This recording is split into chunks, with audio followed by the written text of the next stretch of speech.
ఒకరోజు పాటిల్ బాయితో సాయి నవ్వుతూ, నువ్వు గొప్ప ధనవంతుడివై బొంబాయిలో పెద్ద భవనం కట్టిస్తావు, అప్పుడు నన్ను కూడా పిలవాలి సుమ్మా అన్నారు. పాటిల్, బాబా నేనెందుకు ఎగతాళి చేస్తారు, అది జరిగేది కల్లా అన్నాడు. అతడి భక్తులు కూడా నవ్వుతూ, గృహప్రవేశానికి బాబాతో పాటు మమ్మల్ని కూడా పిలవాలి అన్నారు. బాబా తమాషాకే అలా అన్నారని వారి భావం. కానీ కొద్ది కాలానికి పాటిల్ నిజంగానే భవనం నిర్మించాడు. గృహప్రవేశానికి అందరినీ ఆహ్వానించాడు, కానీ బాబాను మాత్రం పిలవడం మర్చాడు. నాటి మధ్యాహ్నం అతడి ఇంటి వద్దకు ఒక భిక్షగాడొచ్చి, భిక్ష ఇవ్వండి, వెళ్ళాలి అన్నాడు. కానీ ఇంట్లోని వారు అతిథుల భోజనాలు అయిన తర్వాత భిక్ష ఇస్తామన్నా అతడు వినలేదు.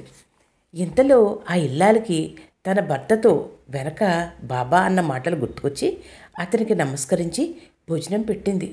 తర్వాత అతడు దక్షిణ అడిగి తీసుకున్నాడు. తర్వాత పాటిల్ షిరిడీ వచ్చినప్పుడు సాయి ఆ వివరం చెప్పి, నువ్వు పిలవకున్న భిక్ష దక్షిణ నాకు ముట్టాయి అన్నారు.